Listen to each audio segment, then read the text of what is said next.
Әдемі көрініс. Кейбір балғандар үшін мектептегі ең қызық сәттердің бірі осы асхана уақыты.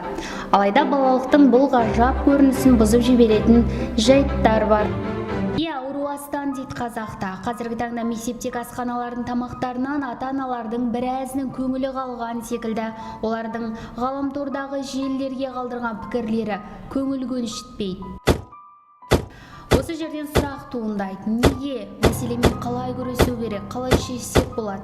Ендеше талдайық. Облыста 2018-2019 оқу жылында 362 мемлекеттік күндізгі мектеп тіркелген. 6 шағын кешенді мектепте санитарлық талаптар сақталмағандықтан әрі асхана жасауға арналған орын болмаған үшін тамақпен қамту мүлде ұйымдастырылмаған. Оқушылар үйінде тамақтанып келуі керек. Сонымен жалпы білім беретін 356 мектептің 98% ыстық тамақтар ұйымдастырылған. 99% оқушының 23% тегін тамақпен қамтылды. Сонымен қатар әлеуметтік жағдай төмен немесе материалдық көмекке мұқтаж оқушылардың 100% оқытудың жалпы қоры есебінен тамақтанады. Облыста демеушілердің есебінен оқушыларды 100% тегін тамақпен қамтып отырған аудан мектептері де бар. Мәселен, Аққулы ауданы келешек бағдарламасымен 1-11 сыныпқа дейінгі оқушыларды тегін тамақтандырады. Ал Ертіс, Ақтоғай, Тереңкөл, Шарбақты секілді аймақтар түрлі мемлекеттік бағдарламалардың қолдауымен бастауыш сынып оқушыларына тегін астық ұйымдастыруға қол жеткізген. Енді әңгіменің ең қызық тұсына келдік. Қазіргі таңда жоғарыда айтқан 362 жалпы білім беретін мектептердің 137-сінде асханалар жалға берілген. 212 шағын кешенді мектепте тағам мәселесі толық аспаздың еркіне берілген. Мектеп директорлары асхананы жалға беріп отырудың тиімді тұстарын айтады әрине. Алайда таяқтың екі ұшы бар. Жүйенің тиімсіздігі сонда арендаторлар жыл сайын ойнатылады. Мәселен, біздің жалға алушы 1 жылға келісім шарт түзген. 31 желтоқсан күні оның мерзімі аяқталады. Сондықтан кез келген жалға алушы іске толығымен кірісе алмайды, жайғаспайды. Мәселен, модернизация жұмыстарына байланысты. Біз биыл бюджет есебіне бірнеше жабдығымызды жаңарттық. Ал жалға алушылар конкурста жеңіп шығады, жақсы аспаз алады. Жыл өткен соң не болары белгісіз. Енді ақпан-наурыз айларында конкурс өтеді. Сондықтан бұл тиімсіз, тым болмаса 3-4 жылға келісімшарт жасау жөн болар еді. Бізге де жыл сайын конкурс өткізу оңайға соқпайды. Павлодар қаласына 2013 жылдың күзінде нөмірі 24 мектеп асханасынан шыққан құрты бар ботқа өңірде дау-дамай туғызған болатын. Сол кезде асхананы жалға алушы мұны мектеп директорының арандатушылық әрекеті деп мәлімдеген еді. Жауапкердің айтуынша директор ботқаға құрттарды қасақана салып жіберген. Алайда осыдан 4 жыл бұрынғы болған сотта мектеп директоры жеңіп шыққан еді. Осы оқиғадан соңда біраз жалға алушының даңқына нұқсан келді. Мектептегі тағамдардың сапасына қоғамдық денсаулық сақтау департаменті жауапты. 2018 жылы барлық білім беру ұйымдары 16-19 жылдарға арналған денсаулық мемлекеттік бағдарламасын мектеп асханасындағы тамақтандырудың бірыңғай стандартына көшті.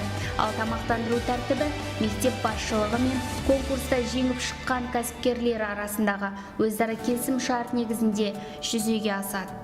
Мәселенің шешілуі үшін қазіргі таңда мемлекет тарапынан кешенді қолдау қажет болып тұр. Ал проблеманы жою үшін қолданылатын әдістердің бірі мемлекеттік, жеке меншік әріптестік механизмдерін қолдана отырып мектеп асханаларын жаңарту. Бұл бюджетке түсетін ауыртпалықты азайтады. Жоба өте маңызды және қажет. Себебі біз енгізгелі отырған жүйе мектептегі асхана жабдықтарын жаңартуға септігін тигізеді.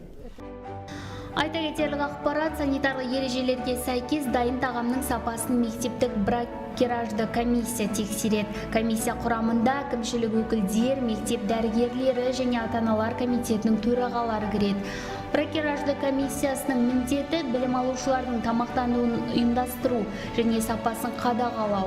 Сонымен қатар күнделікті медицина қызметкерімен жауапты тұлға тағамдарға және кулинарлық өнімдерге органолептикалық бағалау жүргізу қажет. Мектеп асханаларында және буфеттерінде мына тағамдарды сатуға қатаң тыйым салынады.